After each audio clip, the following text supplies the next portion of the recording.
And welcome, Hoosier Nation, to this episode of the Hoosier Sound. I'm your host, Matt Lukens, and I'm delighted to present you with this podcast. Our show has one main goal: to give you our perspective of IU sports from the point of view as a student or young adult. In addition, we will also give our view on hot takes from around the world of sports. We'll be going live every Tuesday evening at 8:30 p.m., but if you missed us live, you can subscribe to us on various networks so you can listen on your own time. We're on iTunes, Apple Podcasts, Google Play, iHeartRadio, Stitcher, and our live stream will be posted on our YouTube page after each recording.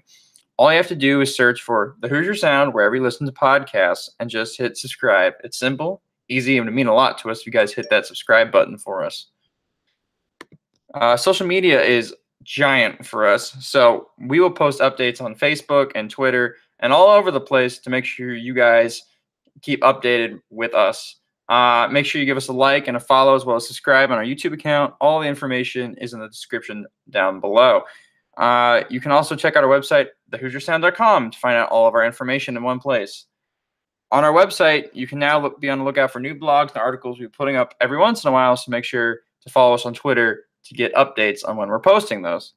All right, Hoosier Nation, now it's time for some sports talk. Man, that was really hard to say for some reason. Anyways, so news came out this week, or this past week when we didn't have a show, that IU will be playing Duke again in the ACC Big Ten Challenge.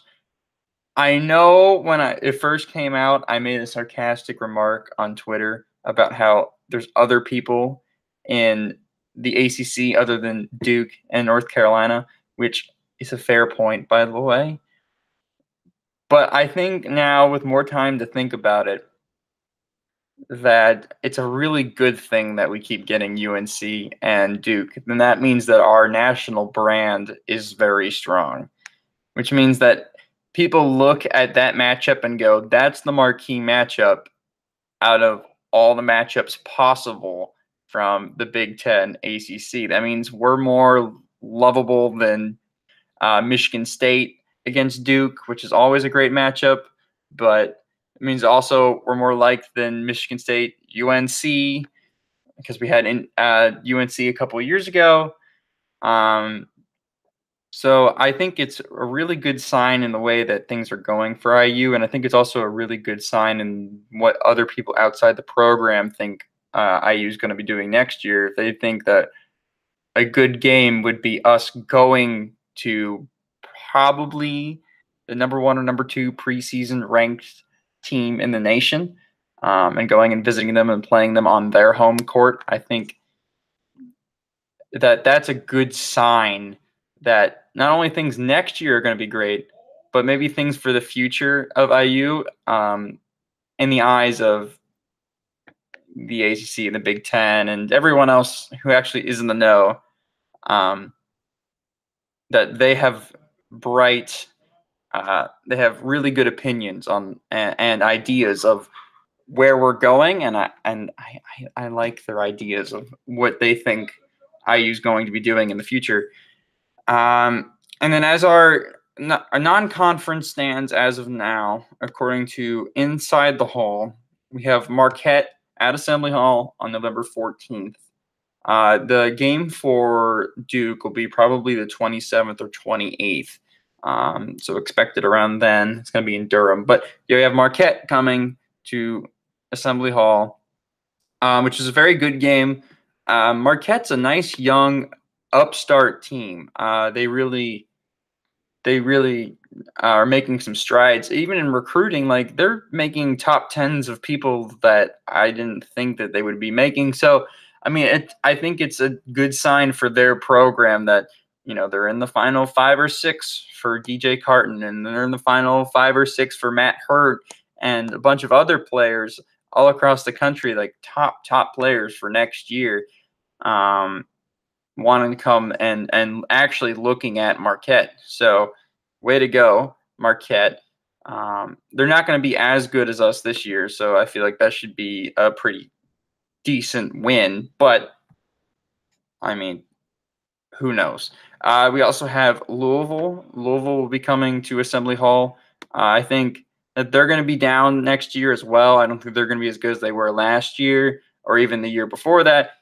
But Chris Mack is a great coach, and I think Chris Holtman has changed my mind on new coaches doing great things at basketball schools that underperformed the year before.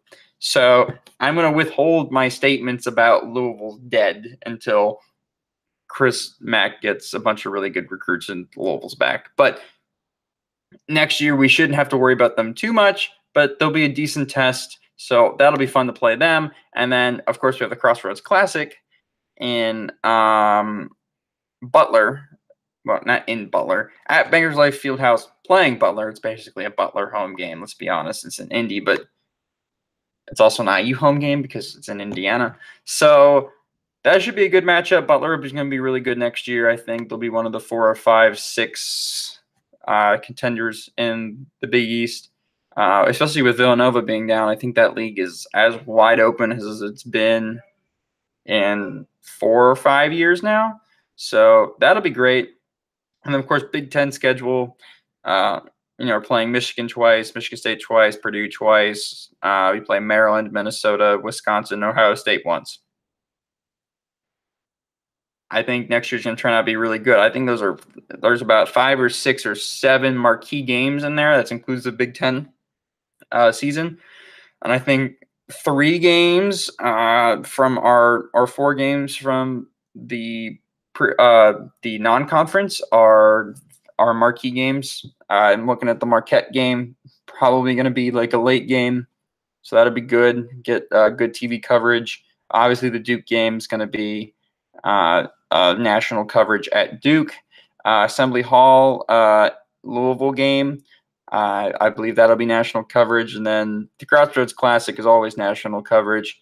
Of course, it's not Notre Dame, which is the better of the 2 possible opponents that we can play, the Crossroads Classic. But Butler's still going to be very good, and they'll give us one heck of a game.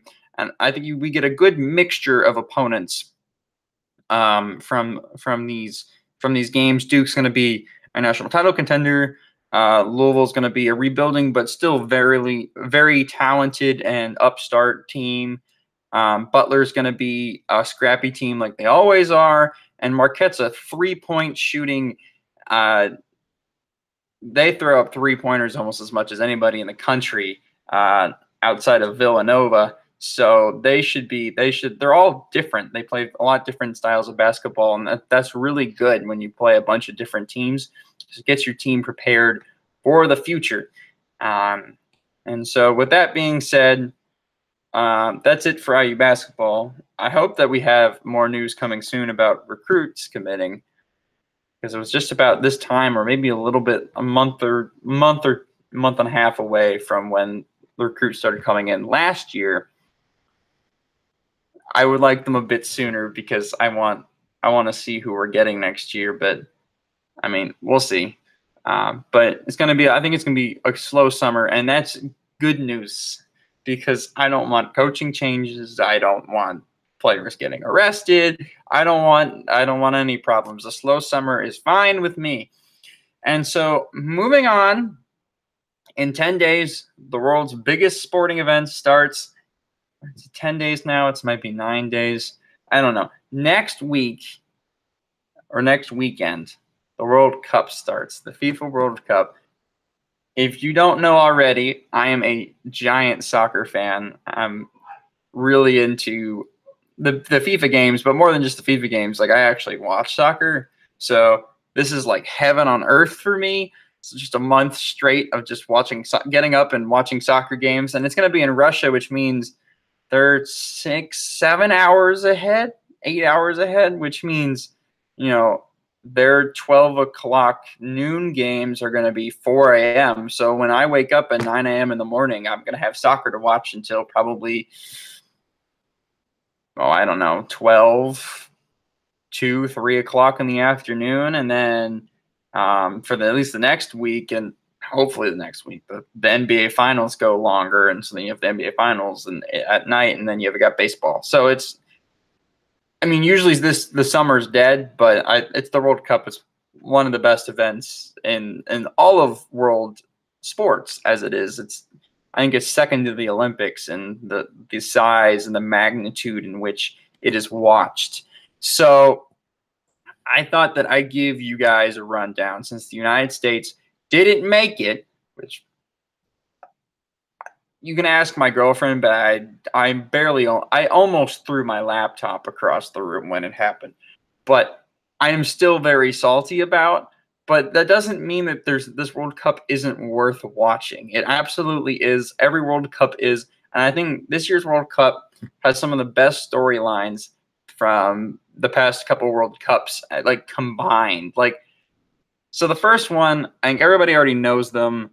The Minnesota Vikings have adopted their chant, but Iceland. Noah told me he was going to kick my butt if I didn't include them in here, so I have to include them in here. Iceland is a nation of, I think it's 400 to 500,000 people. Like, it's a U.S. city as an island, and they have a World Cup team, and they qualified in Europe, which is one of the hardest divisions to hardest. So they have, so it's CONCACAF and UEFA and the African Cup, like they're all different conferences for soccer, so they all qualify a certain amount of people to the World Cup. So that's why you see from Asia, you see the likes of Saudi Arabia and Egypt and Australia and Japan, and then from South America, you see Peru, Argentina, Brazil. From Africa, you have the Senegals of the world and the Ivory Coast. I think Ivory Coast is going. Ivory Coast better be. Ivory Coast. I think Egypt. Well, Egypt's from Africa. Why did I say Egypt was from the Middle East or from Asia?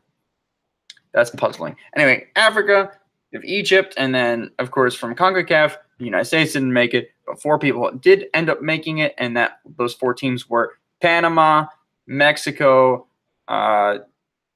Why am I blanking? Costa Rica, and I think that's it. Oh, man. Well, anyways, we'll go through the groups, and I'll talk about some of the better stories when we get to them, and when I figure out Panama, the team that knocked us out of the damn World Cup. Anyways, I try to push them out of my memory. So, in Group A, the host team, Russia, is in Group A. They're the first team in Group A. Russia, obviously, I just spoiled it for you. Russia is hosting the tournament. The tournament is in Russia. I already explained this. Russia has a pretty decent team. If you have to look for a player on Russia's team, Akinfeev, their goalie, is probably their best player. This is not a very good Russian team. They have a decent team, but I don't think they're going to make it out of the group. The second team in the group is Saudi Arabia. And if you had to ask me who their starting 11 was going to be, I couldn't tell you because I don't know any of the players in Saudi Arabia because they all play in Saudi Arabia.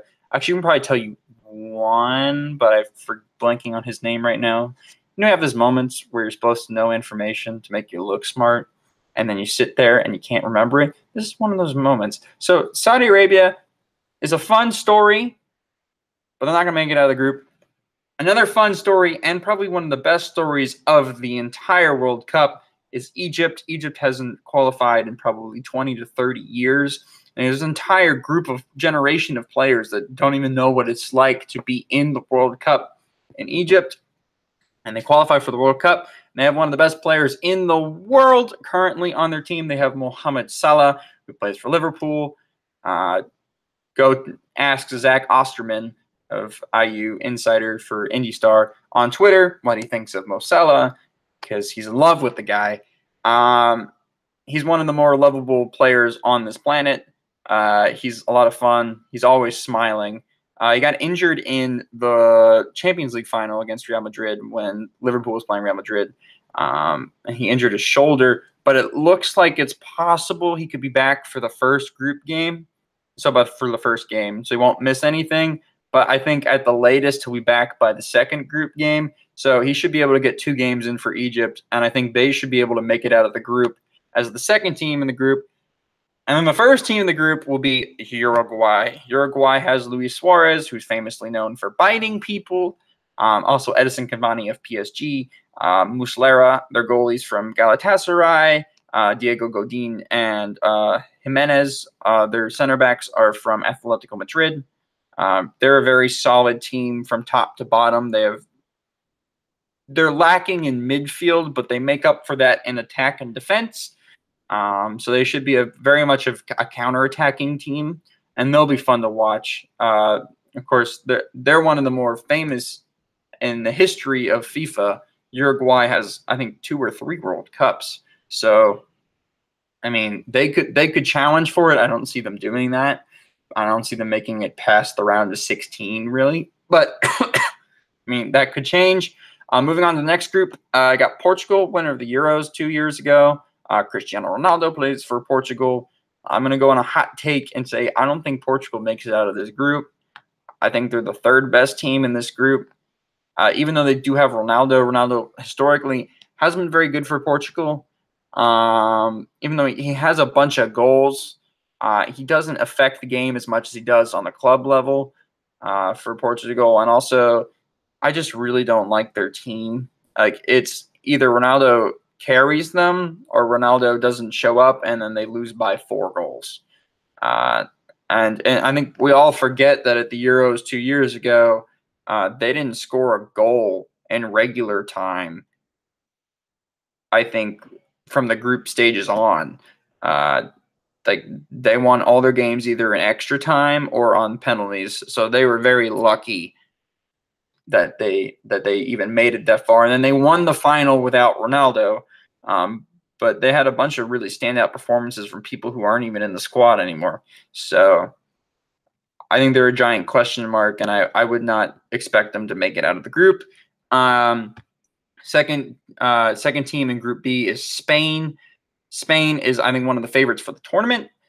They have the likes of Piqué, who, if you don't know who that is Shakira's husband, or I think they were either husband or ex-husband, I can't remember. Sergio Ramos, who injured Mohamed Salah in the Champions League final. He plays for Real Madrid. David De Gea, who plays for Manchester United. He's the goalkeeper.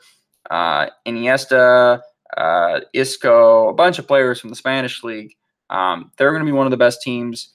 I think the question with them is if they can get their attackers into it, because they don't have a real good connection with their striker.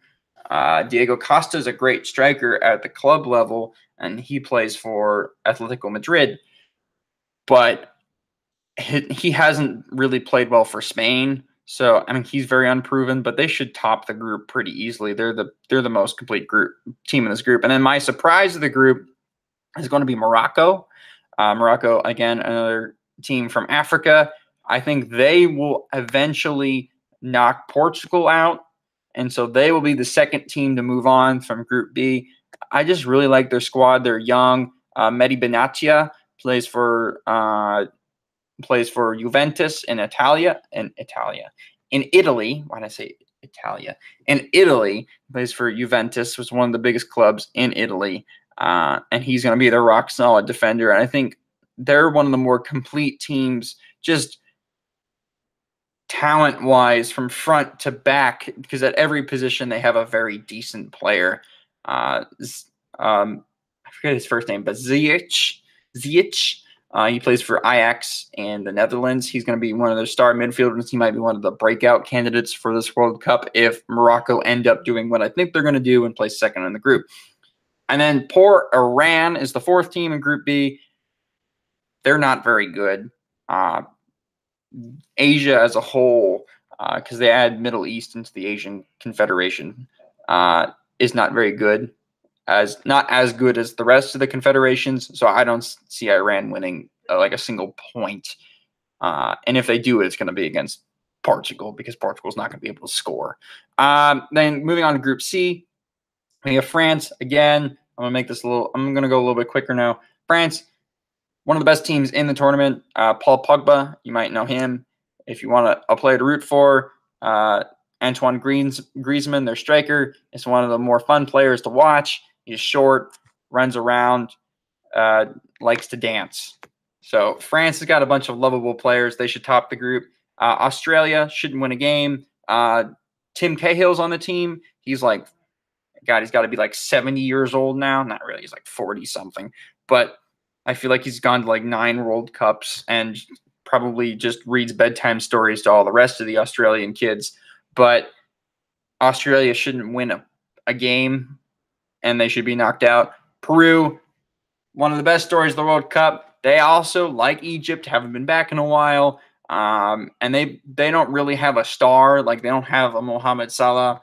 They just play as a team, and they made it out of a very tough South American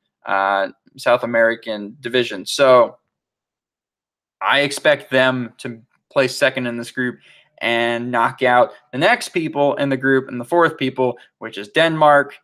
Denmark probably shouldn't make it out of the group. They're really good. Christian Eriksen is from Tottenham Hotspur, and he plays in the Premier League. But other than him, they don't really have a very good team. So I don't expect them to. I expect them to get third. But Peru is going to be this year's Iceland. And shout out to Peru fans, 15,000 of which went to a friendly game for Peru, I think 2 days ago in Switzerland. So I don't know how 15,000 Peruvians got from Peru to Switzerland for a World Cup friendly for the World Cup that's about to start in like a week and a half.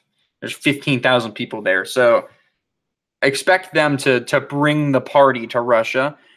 Group D, obviously Argentina. Don't expect Argentina to make it to the final again this year. Yes, they have Messi, and I'm a big Messi fanboy, and I love Lionel Messi, but the rest of the team, other than striker, Messi, and Di Maria, are awful. So whoever they play up front, the front three that they play is going to be fantastic, and then the rest of the team is going to let in about 4 goals a game. They're just not good in defense. They don't have a good goalkeeper, and they don't have one midfielder that I trust not to give the ball away. So either Messi just dribbles through every team like 24/7, or like I think that's going to happen. Argentina barely gets out of their group, and then they probably get knocked out early in the World Cup, and Messi goes home sad. But it's not Messi's fault that soccer's much more of a team sport than basketball is. Basketball, you can have LeBron James and somehow end up in the NBA Finals, whereas in soccer, you need somebody to pass it to you. And if they can't pass it to you or keep the ball or defend, then you're probably going to lose. Second team in Group D, of course, one of the favorites of the tournament, not favorites to win, but one of the crowd favorites, Iceland. I talked about them before. If you need a player to know, Gylfi Sigurdsson. He plays for Everton in the Premier League. He didn't have a very good season this year at the club level. But he always shows out for Iceland, and he's the best player on the team. So if you're looking for somebody to root for this summer, Gylfi Sigurdsson is your guy. The third team in the group is Croatia. Croatia is a great midfield. They might have one of the best midfields in the entire world from such a small country. Luka Modric plays for Real Madrid, and Ivan Rakitic plays for Barcelona. Obviously, I don't have to tell you how big those clubs are. They're some of the best midfielders in the world. Ivan Perisic plays for Inter Milan, and obviously Milan, Italy. So they should place second in this group. I'm sorry, Iceland. This is not the Euros. You're playing against much better teams. So I think Argentina and Croatia will get out, and the team that ends up in third or fourth, depending on how Iceland do, is Nigeria. Nigeria is probably one of the weaker teams in the World Cup. Alex Iwobi and Victor Moses are from Premier League clubs, Arsenal and Chelsea, respectively. But I think they're young. I think next World Cup, they'll be one of the better African teams that get in. But they're just young and inexperienced, and I don't think they're not going to make it out of this group. Group E, very interesting group. We have Brazil, I think is my favorite to win the World Cup. I think they're the most complete team. But what do I know? Because the last 3 World Cups have been won by some of the most incomplete teams. Not most incomplete, but like not totally complete teams. Like last World Cup was won by obviously Germany. Germany did not have a striker that was reliable at all, and they still won. And then the 4 years before that, same thing with Spain. Spain did not have a very reliable striker. And then the 4 years before that, so we're talking about 12 years ago now, Italy won the World Cup. Again, they didn't have a reliable striker. Brazil has a reliable striker. Roberto Firmino is from Liverpool, plays with who I mentioned earlier, Mohamed Salah. So I think Brazil should be fine. Obviously, if there's one player to know from Brazil, it's Neymar. But if you'd want to be a hipster and not root for Neymar and root for somebody else on the team, I would root for either their starting or backup striker. Not Roberto Firmino. It's Gabriel Jesus, who was photographed painting the streets of Rio de Janeiro last World Cup, and now he's playing for Brazil in this World Cup. So if you're rooting for anybody, I think he's like 20, 21, 22 years old. So if there's anybody to root for this World Cup, it's him, because he's turned from painting and thinking about the players playing in the World Cup to actually playing with the players he was painting in the World Cup this year, which I think is pretty sweet. So Brazil should top Group E, and they should move on. Obviously, they're one of the favorites. Switzerland have an interesting team. Granit Xhaka, if you don't know how to spell that, it's Xhaka. So now you know how to say it and how to spell it, and just be confused at how phonetically that works. But Granit Xhaka plays for Arsenal. He's probably one of the best Switzerland players. You also have Lichtsteiner, their right back, and a couple other very decent. Ricardo Rodriguez, left back for AC Milan in Italy. So Switzerland's a pretty decent team. I don't think that they're going to do very well, though, because Switzerland is very unproven in tournaments, and they always let you down. So I'm not believing in that team. I think they'll probably get third in this group. The Ticans, Costa Rica is up next. Keylor Navas, their goalkeeper, plays for Real Madrid. Keylor Navas is very much one of the most improved players in the world. I think Costa Rica is probably not going to make it out of this group either. But then again, I think one of Switzerland, Costa Rica, or Serbia, which is the next team, is going to make it out of the group. Which one does? I honestly don't have any faith in all three of them. So it's really just a crapshoot. But if I had to put money on it, I'd put Serbia, just because of their performances in the recent under-18 and under-20 World Cups have been very decent. And when they've been in national tournaments, or in international tournaments from the national team, Serbia always seems to show up. I would watch out. Some of their fans are hooligans. They're known for hooligan culture. I'm not going to paint that every Serbian fan is going to be like trashing the stadium, but I would watch out. Serbia, Croatia, a lot of those former Soviet states have ultra cultures, which are just really crazy fans. When they be trashing stuff, I don't know. At the Euros, obviously, Russia had a problem with they were going and beating up people. So that wasn't good, but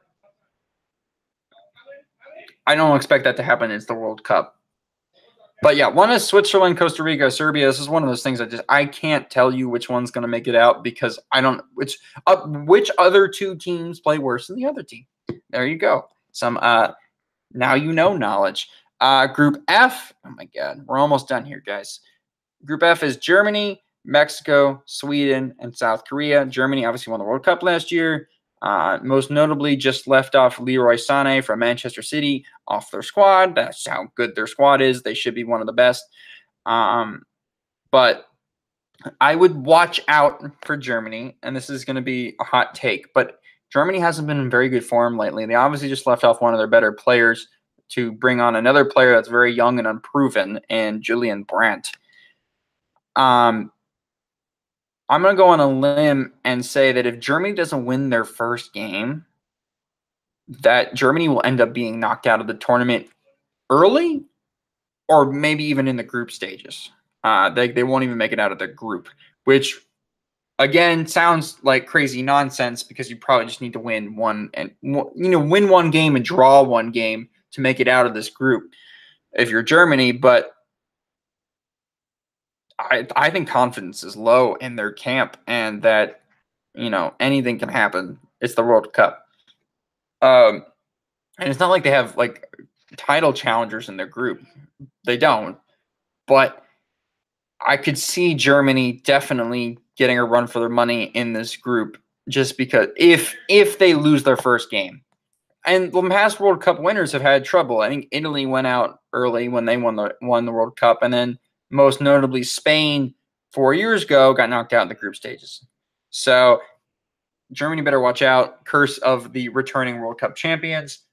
Mexico, look for Chucky Lozano. His first name is actually Herving, but his nickname is Chucky Lozano. He's going to be one of the upstart stars of this World Cup. And if he does really well in the World Cup, expect him to make a major money move somewhere in club soccer to a big team. The third team in this group is Sweden. Everybody knows Zlatan Ibrahimovic, but he is not playing for Sweden. Sadly, Emil Forsberg is a player to watch. He plays for Red Bull in Germany, Red Bull Leipzig in Germany. So I would look out for him. He's a creative midfielder. Other than that, I think this Sweden team might get last in this group. And I think South Korea is going to be a real surprise. Heung-min Son plays for Tottenham Hotspur. He's going to be the star of South Korea. And I would watch out for the South Korean team, because if they get any confidence, they could make a run in the tournament. They're just one of those teams where it's like nobody really knows the players except for the ones that play in Europe. So it's really a coin flip for how they play. Group G is Belgium, Panama, Tunisia, England.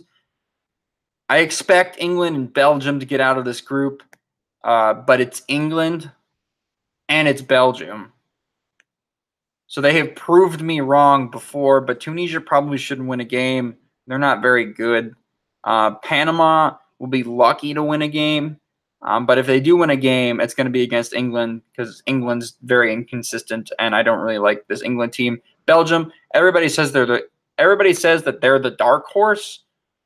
I just don't see it. They're not consistent enough on the international basis for me to put my faith in them. My dark horse happens to be in the next group, which we're about to talk about. Next group is Poland, Senegal, Colombia, Japan. Japan's a great team.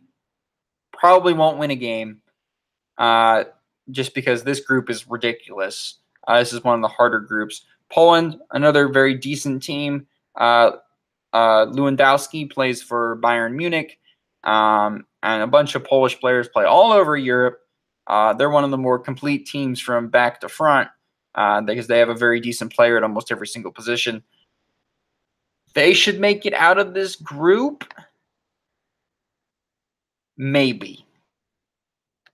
It's between them and the next team, which I'm about to talk about, Senegal. Senegal is a really upstart team. They're going to be real speedy. I think at every position they have a fast player. And that's not me just saying that because they're from Africa, which that's just not – I'm not saying that. Senegal actually has some very fast players on the team. They have Sadio Mane, who plays for Liverpool, and a bunch of other players all across Europe that are speed demons, and they're going to catch you on the counterattack. Expect Senegal to maybe surprise Poland and make it out of this group. And then the team that should stop the group is Colombia. Obviously, James Rodriguez scored the goal of the tournament last World Cup. Falcao will be playing again. Juan Cuadrado, David Ospina. This team's a very good, very, very good Colombia team. They should make a run in the tournament. If I had to give my favorites right now, Germany, even though they're not very much in form, but if they get back in form, I think I could see them winning. Brazil, France, and Spain, I think, are my four. So that's 3 European teams and Brazil.